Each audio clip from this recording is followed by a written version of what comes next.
Going, Steve. That's you it. got a bet on. Gotta get out of here. We gotta get out of here. All right. Good evening, everybody. We'll get this meeting going this evening, Monday, July 10th. I see that we have 2 members not here, but we'll get into that with the roll call, and we'll get through a brisk agenda this evening. So, if we could call this meeting to order and have a roll call, please. Mayor Marchand? Here. Assistant Mayor Farini? Here. Councilor Grasso? Here. Councilor Dwyer is absent, and Councilor Reynolds is absent. Councilor Panalakis? Here. Councilor Whitehouse? Here. Councilor Smith? Here. Councilor Hines? Here. If we could all stand, please, for a moment of silence, followed by the Pledge of Allegiance, which will be led by the Assistant Mayor.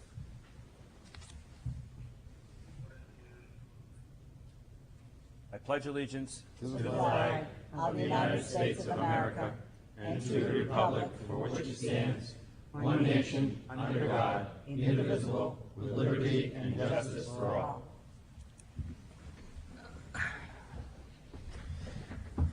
Just as a quick note, the 2 councilors, Councilor Dwyer and Councilor Reynolds, who were unable to be here this evening, both have professional obligations that are taking them, in one case far and in one case very far away. And I know they both wish they could be here, and we look forward to seeing them again. There are 3 different proclamations that we have this evening, and let me get them out. When you have 3, you need 2 hands. There we go. That's right. Our first proclamation this evening deals with National Night Out, which has become, I think, a very well-known and successful event here and across the country this year on August 1st, 2006. I'll begin by reading this. Whereas the City of Portsmouth will participate for the 23rd year in the National Night Out Crime, Drug, and Violence Prevention Program on August 1st, 2006.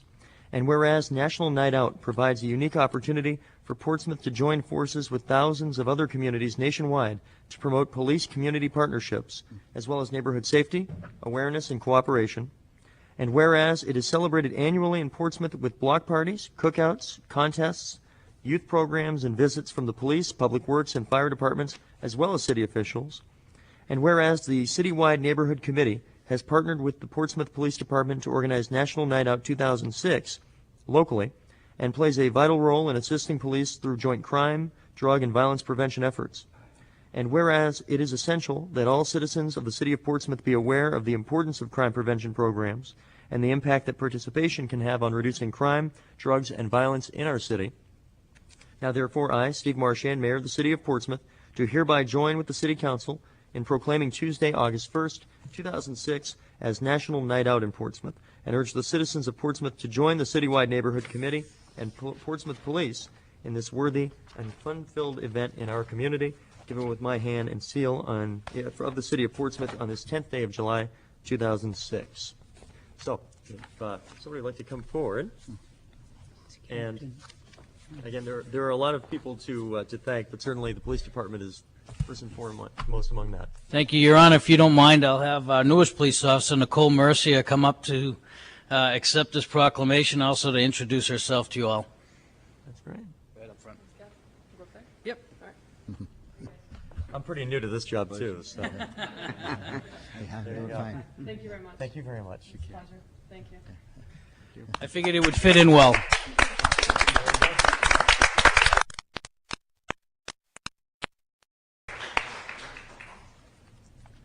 And again, thanks to all those involved. Our second proclamation this evening, it deals with the 2006 Business of the Year, and it's a great accomplishment and one worthy of the attention that we're giving it this evening. Whereas the United Way of the Greater Seacoast serves Portsmouth and 44 other communities in Rockingham and Stratford counties, as well as Kittery and Elliott, Maine. And whereas each year the organization conducts over 200 employee campaigns at private sector businesses, nonprofit agencies, and municipal departments throughout the region, and raises more than $4 million to make the Seacoast area a better place to live. And whereas United Way then awards grants to numerous programs, which last year served almost 53,000 people. And whereas United Way of the Greater Seacoast also works to bring people together to focus on the underlying causes of our community's most serious issues, such as substance abuse, housing, and access to health care. And whereas just last month, The Greater Portsmouth Chamber of Commerce named United Way of the Greater Seacoast as its Business of the Year for 2006. And whereas, in bestowing the honor, the Chamber praised our local United Way as, quote, constantly improving themselves as well as acting as a catalyst for positive change in the greater Seacoast community. And whereas we heartily agree with the Chamber's assessment that this is an organization that makes many good things possible. Now, therefore, I, Steve Marchand, Mayor of the City of Portsmouth, do hereby join with the City Council and all of the citizens of Portsmouth in congratulating United Way of the Greater Seacoast for its good works and for being named the 2006 Business of the Year by the Greater Portsmouth Chamber of Commerce, with my hand and the seal of the City of Portsmouth on this 10th day of July, 2006. Sue Suter's here. I'm sorry? Sue Suter. Oh, Sue, come on up, please. Wanted to take a moment. First of all, Dick, and to the Chamber, thank you very much. We appreciate the honor. And to all of you for taking the time to do this proclamation. I think it's wonderful. I'll accept this award on behalf of our 24 board members. John Bohenko is one of them. And we have the best board and staff that I have ever, in my 32 years of working, ever encountered. So the United Way is simply the community helping itself. And we sincerely thank you for this proclamation and for what you do on a daily basis to make this Seacoast area an even better place to live and work. Thank you.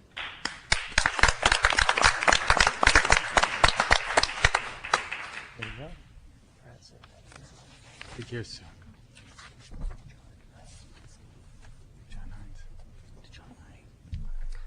Hines. Very good. We have one more proclamation this evening, and I think that perhaps the most appropriate person to present it would be our Councilor John Hines, here to honor an individual who has given a ton of time to the community and has given more to us than we can give back. But this is one small way to acknowledge it. So, Councilor Hines, if you would so do that for us. Thank you, Your Honor. It's a pleasure to do this proclamation for a friend and a very accomplished servant for this city. Whereas Nate Holloway is retiring from the city's Zoning Board of Adjustment after 24 years of dedicated service, including 5 as its chairman, and whereas over the years he participated in countless meetings and decisions related to the growth and development of Portsmouth, helping to maintain our community charm and quality of life, and whereas Mr. Holloway earned a reputation as being even-tempered, open-minded, and as having great respect for the board's decision-making process, and whereas he also is well known in our community for other voluntary activities, including being the co-founder of the Portsmouth branch of the NAACP, chairman of the Seacoast Martin Luther King Coalition, and a board member of the African American Cultural Center. Now, therefore, I, Steve Marchand, Mayor of the City of Portsmouth, do hereby join with the City Council and all of the citizens of Portsmouth in expressing our gratitude to Nathaniel Nate Holloway for his many years of service to the community and wish him well as he steps down from his lengthy tenure on the Zoning Board of Adjustment. Given with my hand and the seal of the City of Portsmouth on this 10th day of July, 2006, Steve Marchand, Mayor of the City of Portsmouth.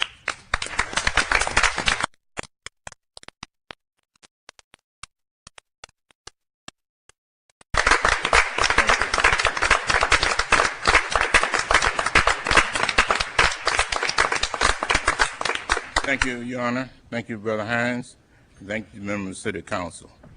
It's been indeed a pleasure to serve the city. I thank you.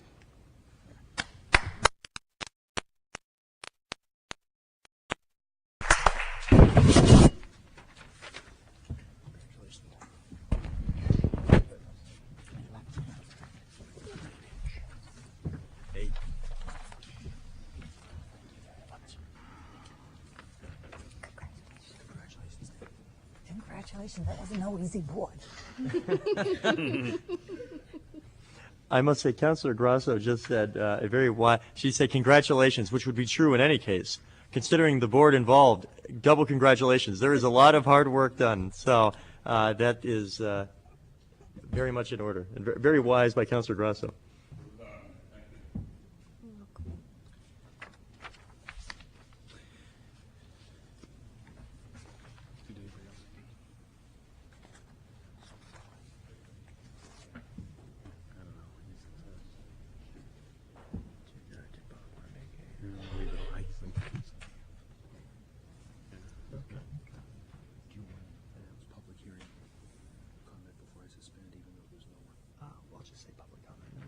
Okay, at this point, we'll move to the public comment session. This is an unusual circumstance. There are no public comments. With that, Mr. Mayor, I would like to at this time make a motion to suspend the rules for the purpose of considering item Roman numeral 10C, letter from Reverend Don Shippey regarding the North Congregational Church of Portsmouth. Suspend the rules for consideration of that item at this time. Do I have a second? Second. Okay, all those in favor? Aye. Aye. All those opposed? That's a 7-0.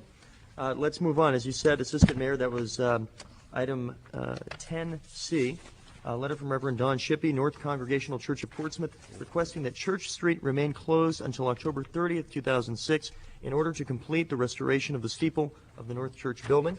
Perhaps the city manager would like to provide a little backdrop before we discuss and vote on that. Yes, thank you, Your Honor. What we have asked here is for the North Church to come in and get a formal approval of this from the City Council, as we have in the past with other construction projects in the downtown area. This is a project that I think everybody is long awaited, and clearly the North Church and the congregation has put tremendous effort into. And the City of Portsmouth has, and its staff is looking forward to the completion of the work, which we believe is very important to the symbol of the city, as well as the importance of the church itself for the downtown. We would, from a staff perspective, encourage the City Council to approve this request. It would be a small way that we could help them out in this large endeavor that they're undertaking as a congregation. Very good. Your Honor, I'll move to refer this to the city manager with power. Second. Okay, any discussion on this? Councilor Smith? Thank you, Your Honor. I know currently with that street blocked off, there's a fee that's being paid by the construction company. Is that going to be waived after that fee is? I would ask that that be waived as well. It's acceptable to the maker of the motion. Okay. Councilor Whitehouse. Yes, there's another little issue, and I think it should be made known to the condo association.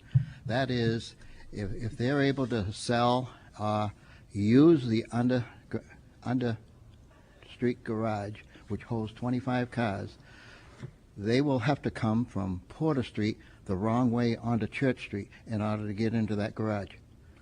There is 25 slots designed for underneath the condos. Now, if prior to the October date, if they do sell some of those condos and they want parking to go with those condos, Oh, I see what you're saying. Yes. you're going to have to. That's a good point. What we need to do is Steve is here, and we'll make note of that, and we'll talk about that. But I think the important thing is agree to allow. Yeah, I think we should go forward with this. This is important to making this. Could be an arrangement to come the wrong way on Church from Porter and enter the garage, if they wanted to, instead of coming from Congress, entering the garage from Church from Congress. Right. We'll take a look at that. Okay. Very good. Any other comments on this issue? Seeing none. All those in favor? Aye. Aye. All those opposed? That passes 7-0. Thank you very much. We'll move on now to the one public hearing we have this evening. It's an ordinance amending Chapter 7, Article 3, Section 7.330, no parking, Tanner Court, northerly side from Parker Street to a point 78 feet westerly of Tanner Street, and southerly side from Parker Street to a point 78 feet westerly of Tanner Street. Like to make any comments? It seems pretty cut and dry. Pretty self-explanatory, Your Honor. Okay. With that, up to 3 rounds, and you can speak, of course, as long as it's on the topic at hand. And we'll go around for a first time around to speak for, against, or simply about this issue.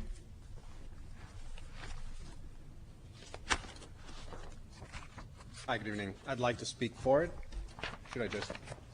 Go for it. Okay, if you give your name and address, I apologize. Oh, Esteban Rubens. I live on 324 Hanover Street. The back of my property is on Tanner Court.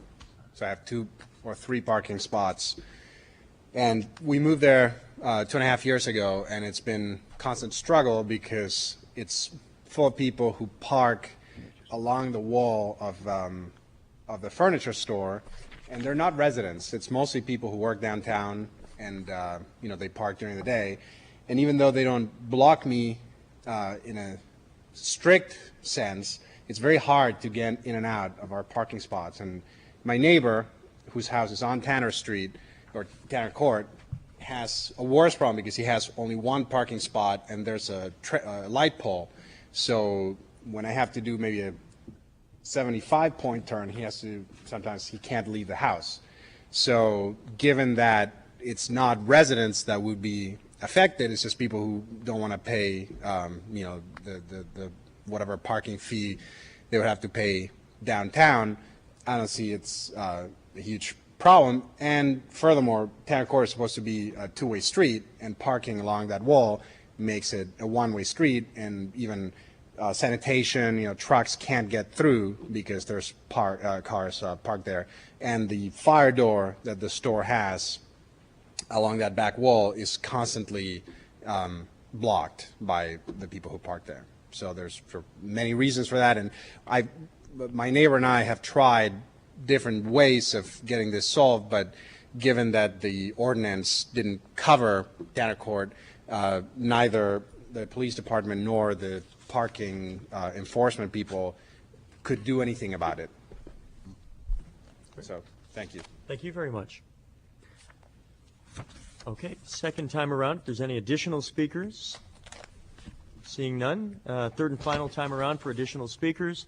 Not having my gavel, you'll have to trust me as I close the public hearing. And again, appreciate your comments this evening. We'll move on now to the approval of grants and donations. We have a few. The first is the acceptance of donations to the Coalition Legal Fund from the town of Easton in the amount of $310, the town of Carroll in the amount of $1,000, the town of Hampton Falls, the amount of $1,000, the town of Rye in the amount of $1,000, and the town of Newington in the amount of $1,000. Motion to accept as read, Your Honor. Second? Any discussion?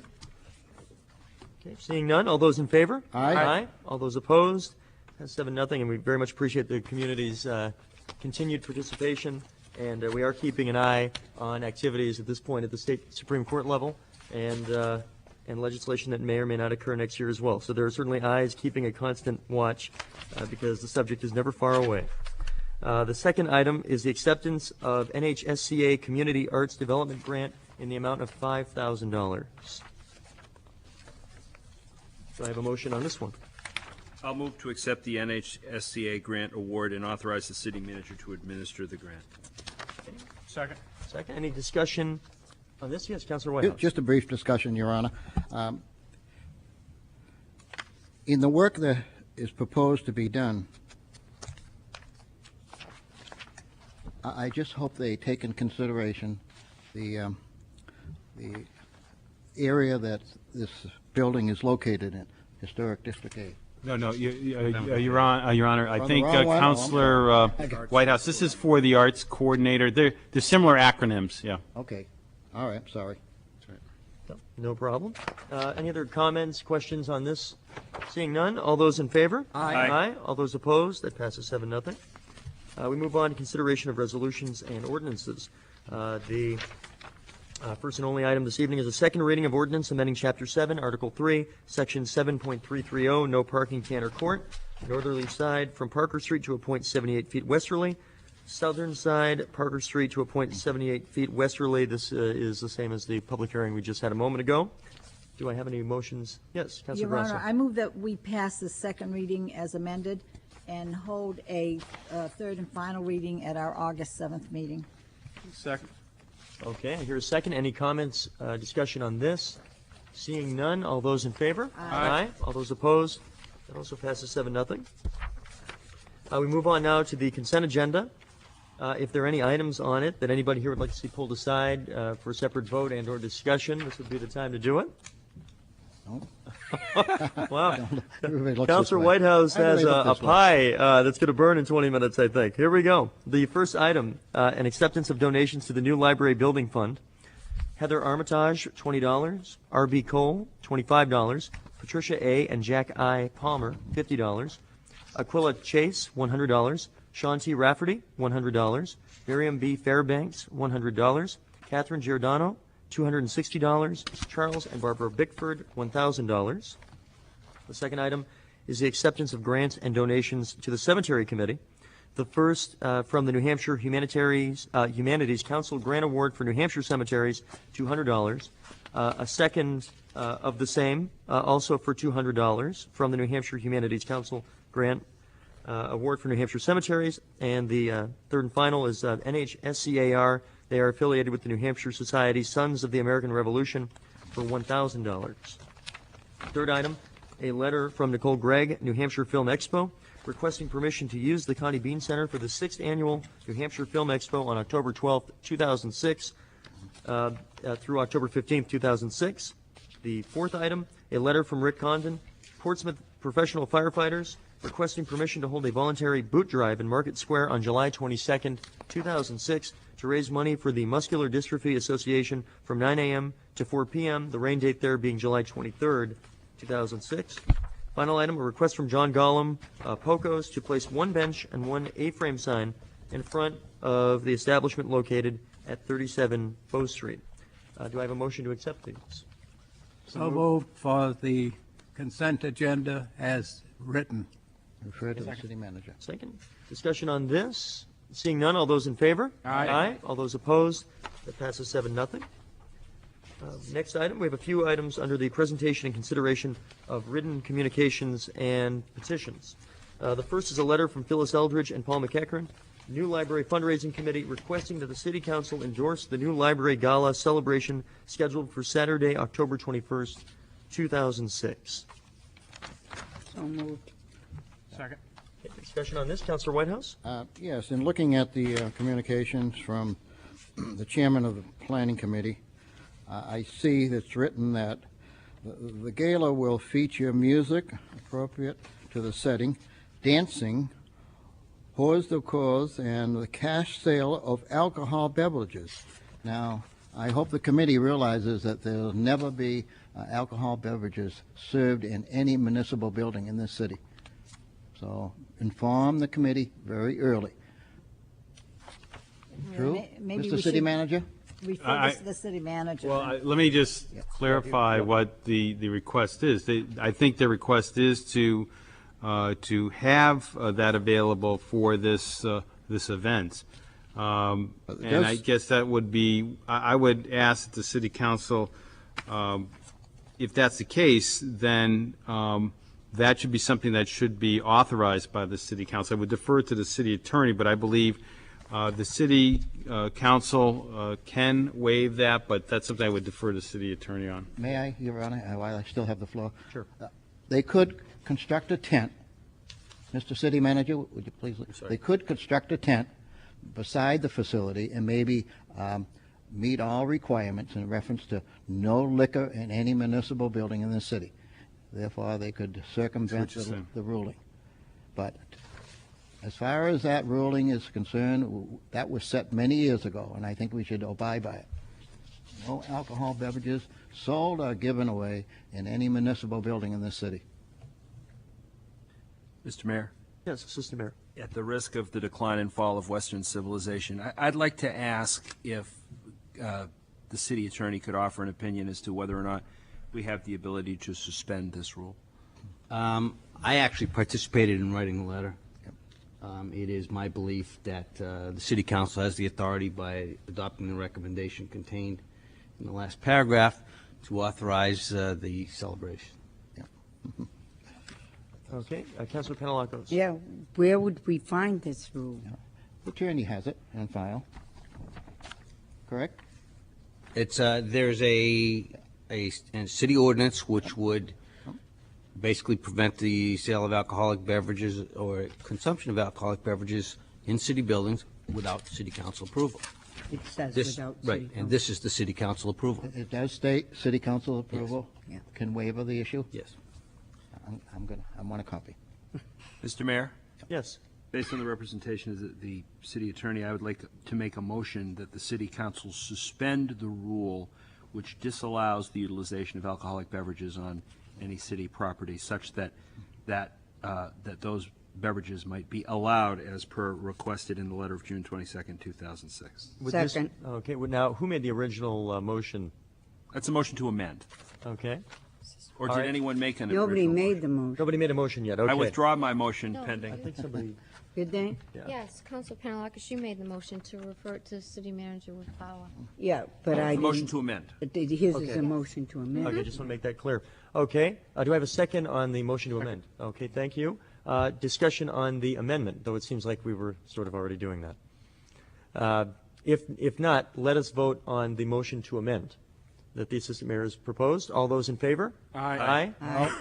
All those opposed? Nope. No. Okay, that passes 5-2, I believe. So that said, now we roll it back to Councilor Panelakis' original motion. Unless there's further discussion on the original motion, seeing none, all those in favor? Aye. Aye. All those opposed? Opposed. Okay, that passes 6-1. Councilor? Yes, in order for this to be done anyway, they have to contact the liquor commissioners in order to set something up and everything, and so they have to go by their guidelines, and a lot of times in fundraising and whatnot, there's a lot of wineries and whatnot that come in and donate it so that they can raise money to it. So it is done in a lot of places. It sounds like from what you're saying as well, what we've simply done is basically said they can go ahead and pursue that set of guidelines that, if it is successful, will allow them to do as the letter is asking. Councilor Hines. Your Honor, it's a technicality, and I hate to complicate it, but this building is under construction. Has the city accepted it? Not as of yet. Then it is not a city building at this point. Good point. That's a good point. I guess as a practical matter, Councilor Whitehouse. The whole issue could be settled by establishing a tent, as they have done before, beside the present new constructed building. Very easily to circumvent the law. Respectfully, Mr. Mayor, the question's been called and voted. Yeah, so with all due respect, I think that decision has been made. That's going to be discussed and decided Well, if upon. we haven't accepted the building, then we haven't got anything to say about it. Not necessarily. At any rate, let's move on to the next item before we all need to suspend the rules and imbibe immediately. The second item is a letter from Lenore Weiss Bronson, the Frank Jones Farm Neighborhood Association, regarding longstanding adverse effects of illegal truck traffic on Woodbury Avenue and the traffic calming project. I need a question answered before we get on to this. What was the project for traffic calming? I'd like to have Steve Parkinson come down, if that's in order, Sure. Your Honor, and speak to the issue.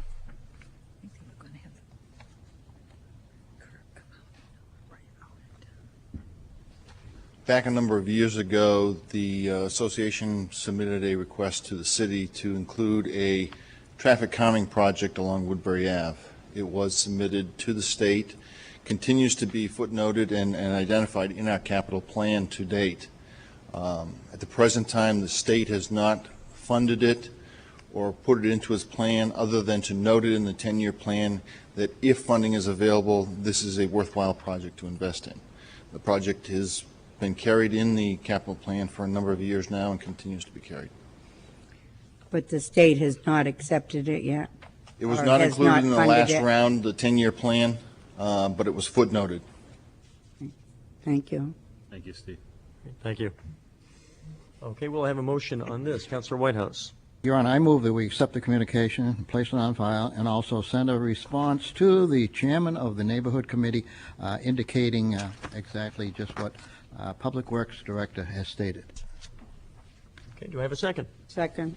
Any further discussion on this topic? Seeing none, all those in favor? Aye. Aye. All those opposed? Passes 7-0. Now we move on to the city manager's portion of the agenda. Thank you, Your Honor. The first item that I have is a request to match a grant from the Players Ring. This is a city-owned building. As you may know, the Players Ring has leased the historic city-owned brick building located on Marcy Street since 1992 for use as a performance venue. The mission of the Players Ring, which has a seating capacity of 75 and annual attendance of approximately 6,000 patrons, is to provide a venue for local production companies and to produce original works by local playwrights. Earlier this year, the Players Ring initiated an effort to raise grant funds and donations necessary in order to carry out phased building improvements, including roof replacement and replacement and repair of rakes, soffits, gutters, downspouts, and several exterior doors. While the Players Ring is responsible for the maintenance and repair of the building under the terms of their lease, they have been awarded a $5,000 grant from the McKinnich Foundation for providing improvements, with a specific condition from the foundation that the City of Portsmouth provide a $5,000 match. Now, Your Honor, it's important to note that this foundation does not typically give municipalities this type of grant, but given the Players Ring and their need, they determined that they would, with the proviso that we match it by $5,000. I would add that this is a city-owned building. If the Players Ring wasn't there tomorrow, we'd still have these issues to deal with. So in essence, whatever we're putting into this, we'll reap the benefits because those improvements need to be made anyways. Councilor Palatos? John, didn't we bring up something like this last year, that they were raising the money to do the roof? Right. What we did is we had a discussion last year, and I believe at that time we said to them, look, you need to go out and try to find some other sources of revenue. And we work with them to find the grant. And certainly they're still going to have to raise more revenue for other things. But this is more or less, we gave kind of a tacit approval that if they raise money, we'd match it. And that's typical to what we've done in a lot of areas with neighborhood associations, with parks and playgrounds and things of that sort. When they've gone out and raised the money, we've typically tried to match and by 50%. So that is what we have here tonight. Okay. Councilor Whitehouse, I saw your hand up. Is there a motion on the floor, Your Honor? I believe there is. There's No, not. there isn't. Okay. Well, I will accept one then. Your Honor, I'd like to move that we expend $5,000 from a prior year contingency to match the conditional grants from this foundation for the improvements of the Players Ring building on Marcy Street. Second. Any further discussion? Seeing none. Oh, I'm sorry. Councilor Smith. Go ahead. I will go Councilor Smith. Thank you, Your Honor. As much as I think the Players Ring does a fabulous job, I'm going to vote against this because, one, from what I understand, they lease the building from the city for $1 a year. They've had the building for quite some time, and it is in their lease to handle the maintenance of this building. And I think they've done a great job in working with the city, and to be able to go out and get the foundation to spend the $5,000, I think I'd like them to see if they can do some more work to raise the additional $5,000 than putting it back after we just went through a very tight budget process. I'm just not going to be in favor of putting another $5,000 into this when it is part of their contract to do the maintenance of this building. Okay, Councilor Whitehouse and then Councilor Hines. Yes, Your Honor, I'm going to support it, but here I am. I'm up to date now in reference to what I'd like to say about that building that's in the Historic District A. I certainly hope they don't bypass the HDC because I hope they replace in kind the roof shingles, the copper gutters, the copper downspouts, the soffit, which is very colonial style. So, that's one thing I'm worried about. They must go before the HDC and any repairs they do to that building, I hope. I'd like to ask the city manager, can they circumvent the HDC and go ahead and maybe replace wooden shingles with asphalt shingles? quite frankly, I don't know the answer to that, but I will tell you that we have been working with them very closely, and certainly there would probably be HDC involvement in any sense of the word. So I'll make a note of that, that we'll get it over to the HDC. Okay. Councilor Hines. Thank you, Your Honor. The artistic community, both here and in any other place that I have ever seen, is both noted and notorious for not being able to deal with finances. They are artistic, and their minds deal with that end. I think they've done a great job in raising $5,000, providing that we match, and I see it as a win-win situation. Any other? Oh, Councilor Penelagos. Yeah, I just, I'm having a hard time with this because of the budget that we just passed, coming up with $5,000. But I'm understanding that if this doesn't get done, that it could harm the building.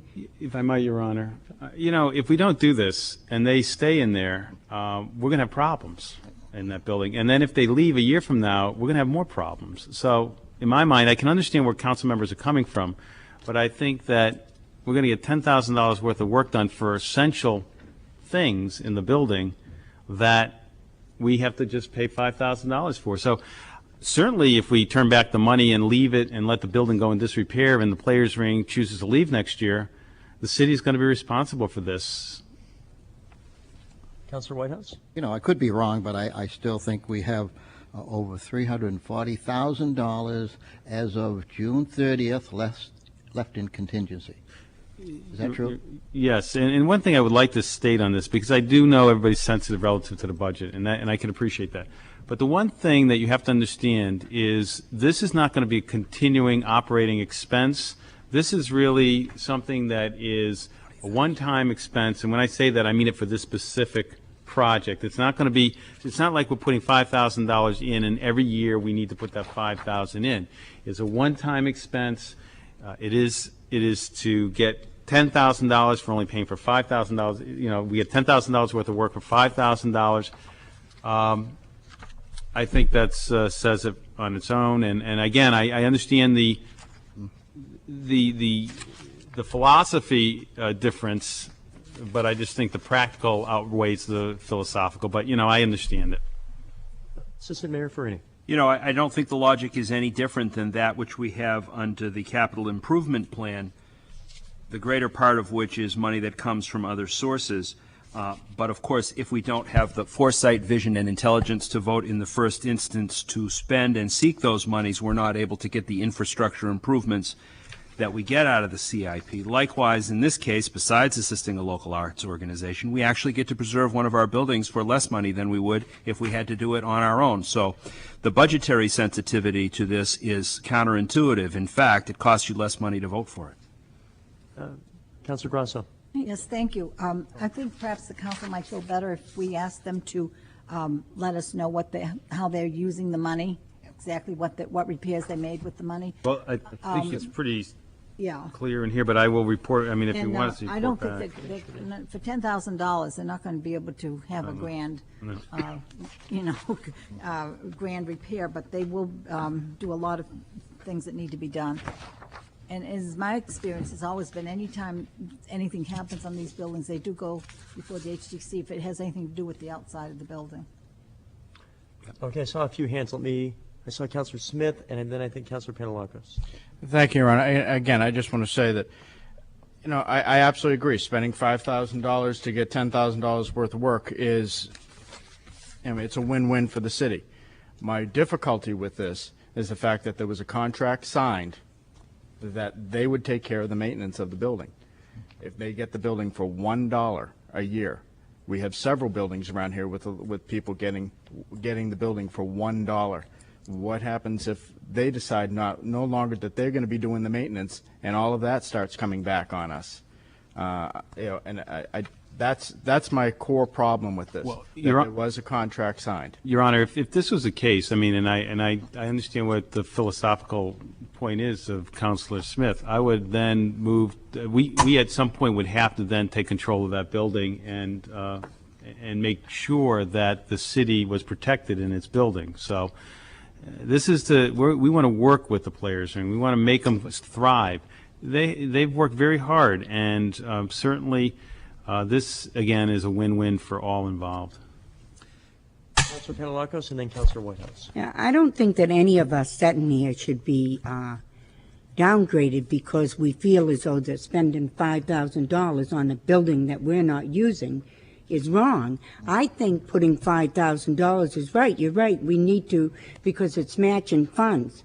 But we just got through taking $20,000 out of one budget and $30,000 out of another budget and $300,000 out of another budget.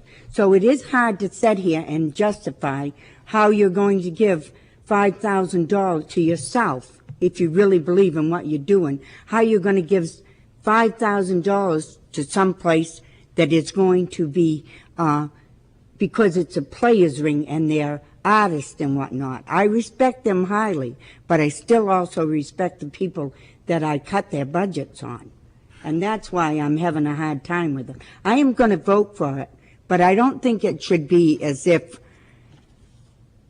just matter-of-factly we should do it because it's the Players Club and they've done a lot of good things. I mean, I think we should do it more so for the fact that it is our building and that we need to maintain it. Right. And Your Honor, if I might, I agree to a certain extent that that is the case. I've always said this is a capital project, and really, no matter which way you slice it, it's not new seats in the theater. It's essential improvements to the building. Councilor Whitehouse? You know, I'm at Prescott Park, just a little information. I'm at Prescott Park yesterday afternoon, 3:30, about 3 hours, watching entertainment, and I had a chance to go over to the building and look it over. Believe me, it does need some work, and if we delay this any longer, it could be serious. Thank you.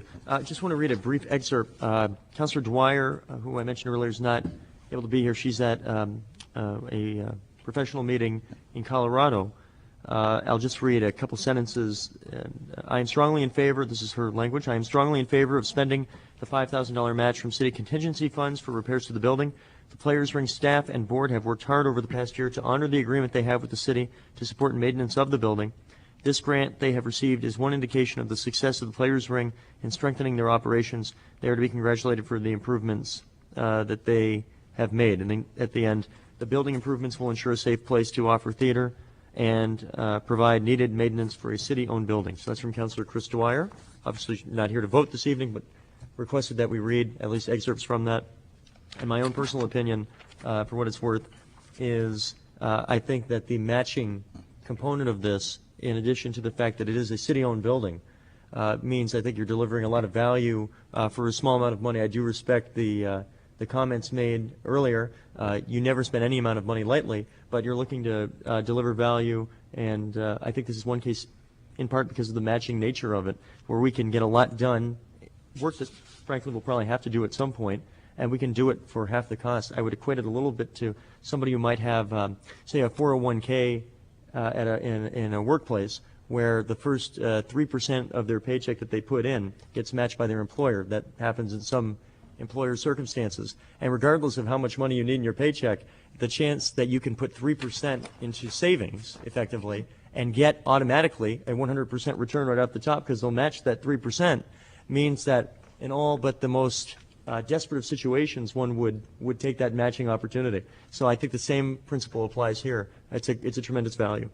Mr. Mayor, since we've had discussion on the question, I thought I would make a motion and legitimize that discussion, and I recommend that the City Council move to expend $5,000. We already have a motion pending? It's already made. Oh, I move to call the question. Okay, thank you. Never mind. Joanne told me we hadn't. But Uh-oh. She did not tell me that. I did that. The word on the street, it's powerful. Councilor Panalakos? I don't know how we handle these buildings that we have out there that we're letting people have for $1 a piece. But I hope that sometime in the future that we make it a point on this council to vote to have something someone inspect all of them buildings and be sure that they're keeping them up to date. We do inspect. You do? them, yeah. Okay. And that's, and if I might, Your Honor, I promise this will be brief. We do, and that's how all this came about. Okay. Okay. Other words, we wouldn't know anything about it. True. I suppose it's true. Let us move the question. All those in favor of accepting? Aye. Aye. All those opposed? Opposed? Okay, that passes 6-1. I believe there's one other item under the city manager's agenda. Oh, okay. Yes, poll license. Yes, it's a poll license, and Yes. it basically is a request, a 63-430 poll license. It basically is near the new pump station that we're renovating on Deer Street, and is for underground conduit and moving of the pole. I recommend that the City Council approve the request from PSNH for poll license agreement number 63-430 as recommended by the Public Works Department. Second. Okay, discussion? Seeing none, all those in favor? Aye. Aye. All those opposed? That passes 7-0. And Your Honor, there are a number of items in informational. As requested, I did put out a press release relative to the replaying of the planning board meeting relative to the Harbor Corp request, so that will be on as well, so people will be able to get a full understanding of what's happening. And we have put up on the web that information, so there is that available. And then there are other things within in my informational items that if you have any questions, I'd be more than happy to answer. Councilor Whitehouse.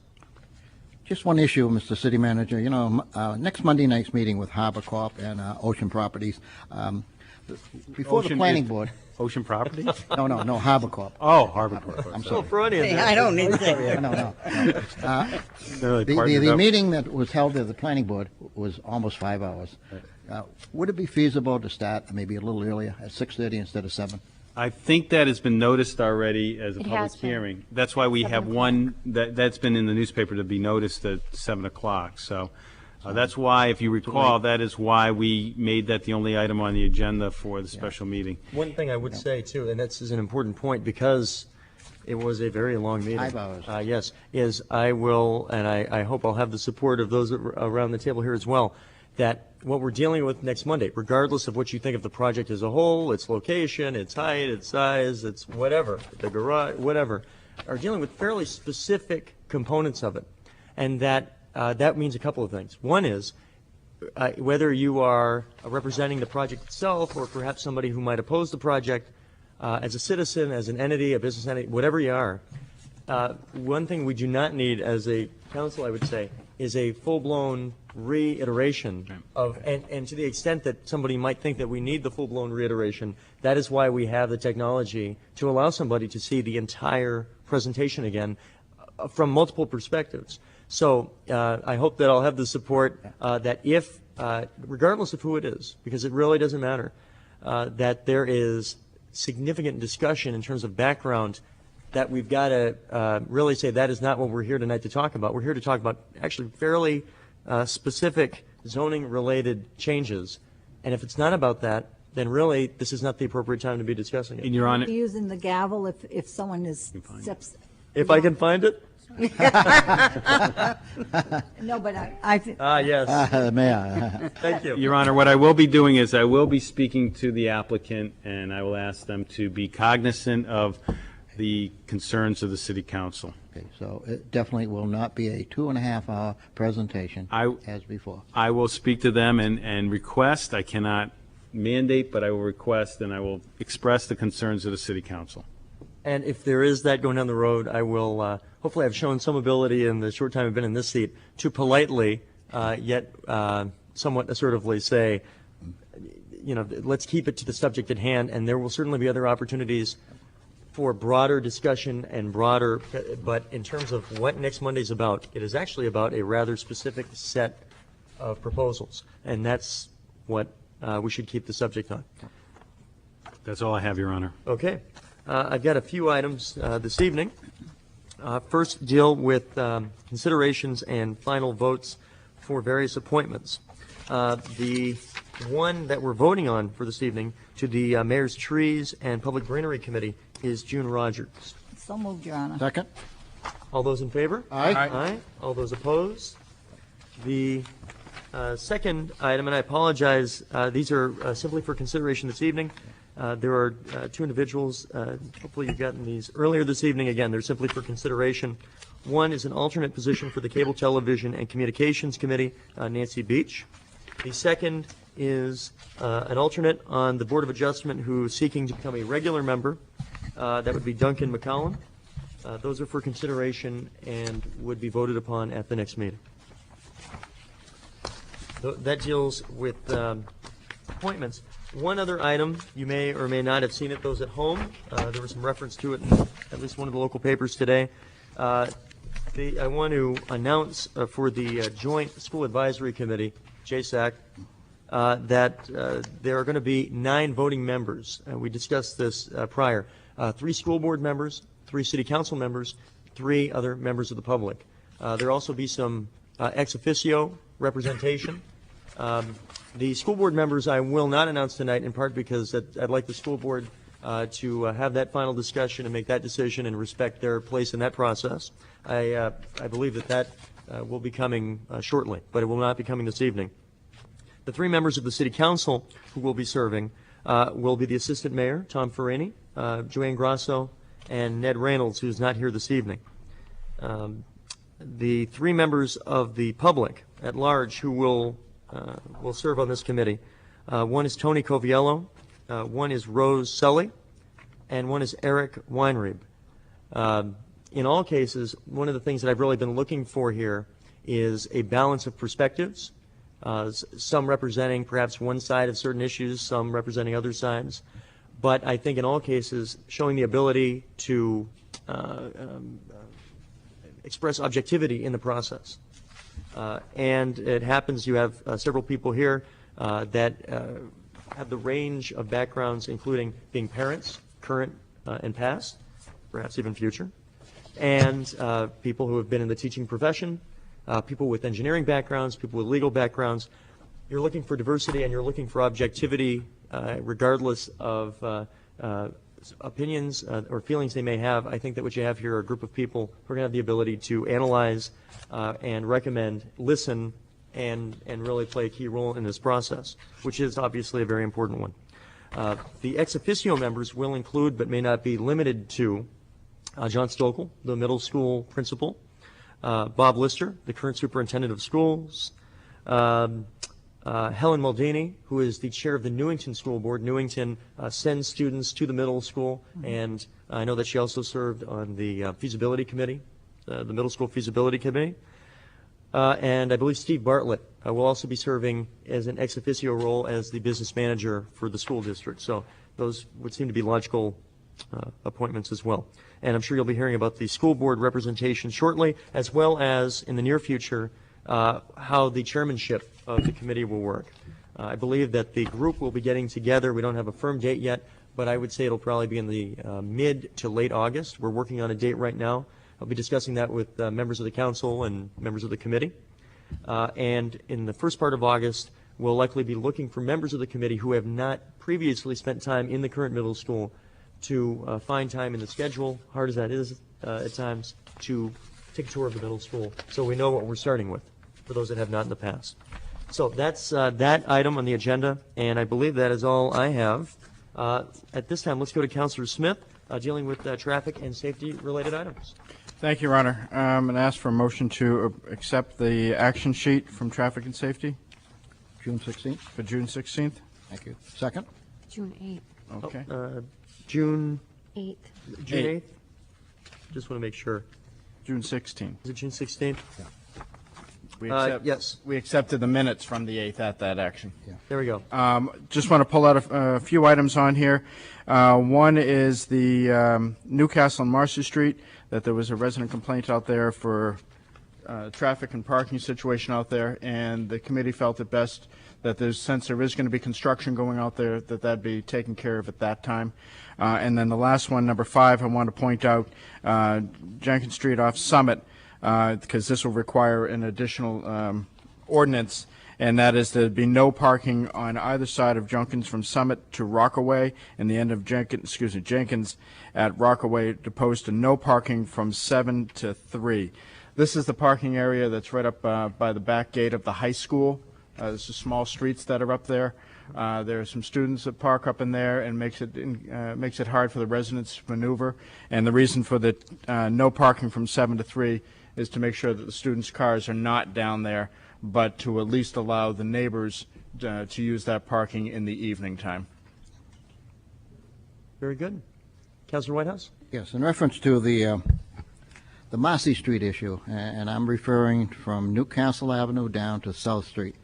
Back in 1998, that issue was brought up before the City Council, and it was a very touchy issue, and I wanted to ban parking altogether on Marcy Street from Newcastle Avenue all the way down to South. But the ordinance passed that allowed parking so many feet back from the corners, which was Partridge, Holmes's Court, Prey Street, and Salter. Come to find out from legal that if the person traveling along Marcy heading towards the old Millfish Market and his wheels go over the solid line and he's involved in a head-on accident or sideswiping, he is liable. And this is an issue that is ongoing, and it should, I hope it's looked at after the construction of Newcastle seawall. And while I'm on that subject, Mr. City Manager, what is the status of the Newcastle seawall? You mean the whole project or the seawall only? The whole project. Well, Maybe why don't we clear this Okay, one off all the right, decks, all right. and then we'll have the ability to do that in a moment. Councilor Smith? Thank you, Your Honor. Just to clear up for Councilor Whitehouse, what we were talking about is from Newcastle Avenue and Marcy Street intersection coming back up to South Street. That's right. That's the area where it's the way it is. It narrows down in that area, and so you don't have an opportunity to be able to have people parking on the sides and have two-way traffic. So, Steve Parkinson thought it would be best, and the committee thought it'd be best to look at this area during the whole construction time, and that a lot of it can be resolved with painting the stop bars and getting the lines right, but no parking in that area is definite, and that's what the committee came up with. As I said, Your Honor, as the cars pass those cars that are parked on Marcy, their left-hand wheel has to go over the solid line, and an oncoming car, it is dangerous. But I'm glad it'll be looked at later on. Yeah, well, the no parking portion will require an ordinance change, and that will have to come through the parking, the Traffic and Safety Committee anyways, and come back for a vote from the City Council. Very good. Any other comments, questions on this item? Seeing none, I know there's been a motion and second already. All those in favor? Aye. Aye. All those opposed? I assume, Your Honor, that's under miscellaneous, the question that Councilor Whitehouse had. So Yeah, I would ask that. Councilor Smith, is that all okay? Now we'll go Councilor Whitehouse's question. I understand this question. I'm going to ask Steve to come down again because he's been working with the Department of Transportation. As you recall, this is an 80-20 split where we're receiving 80% of the funding for this project and 20% locally. Steve? Just a quick history. If you all remember, back in February, we bid the project originally. It came in way over what the funding was. We redesigned the project, went back out to bid, had a project that came in more realistic, but was still over the funding that was allocated by the state of New Hampshire. We went back to the state requesting additional funding. They, in turn, have granted that and have now sent it on to the federal government to get their approval because their share is coming from the federal government. Right. We should be hearing something shortly. We're probably talking about, what, $300,000 additional funding, Steve? Roughly, it was $600,000, the state share. But I mean the new money that we're asking for, $600,000. One question. Steve, is it true that Public Service has agreed to keep the poles in their present location on the other side, on the right-hand side, heading towards Newcastle Bridges? Your Honor, yeah, now. Let me answer that question. I mean, that is an issue that we have negotiated with PSNH, and they have, to save us money, they've agreed to move the poles at no cost to the city, which was a substantial cost to the city if we were to move them to one side for the construction, then back to the other side for final location. They have moved them to the other side of the street. We are hearing comments from residents that they feel that maybe they want them on that side of the street.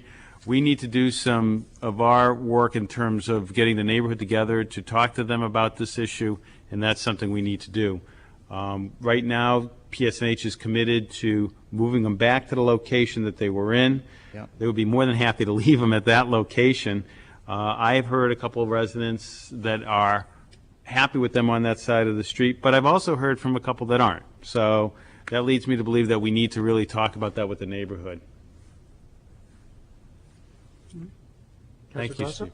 Yes, I'd like to ask the city manager a question. And John, not to put you on the spot or anything, but I just am getting more and more interested in, are we looking to solve the problem of the roof on the Powder House out on Islington Street? Yes, but Looks worse every time it's, I I go know, by. and I will tell you, you want to see an expensive roof. That's going to be one because, and Steve and I have been talking about it. Steve, I can handle this one. He and I have been working to try to find somebody that does it. It's very specialized work. It's a very intricate roofing system.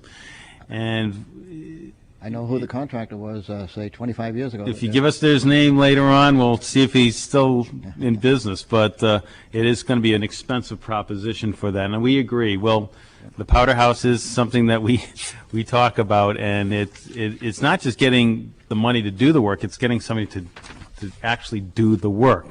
So if anybody knows of anybody that would do that kind of work, it's very specialized, and certainly we'll keep working at it. I have one comment. There is a building of similar construction, though larger, in the city of Concord, and I do not know whether it is municipal or not, but We'll check it out. You know, that might be an option if they've done work. Councilor? Yeah, this is an informational one, but I would just like to take a moment to thank Coastal Cadillac for changing their entrance going onto Carter Street, because it has become very easy to go up the street without running into the back of a truck or something, and I think we need to compliment them on doing that. It was a safety issue. Very good. Any other items? Seeing none. Your Honor, I move we adjourn. Do I have a second? Okay. All those in favor? Aye. Aye. All those opposed? 7-0. Have a good evening.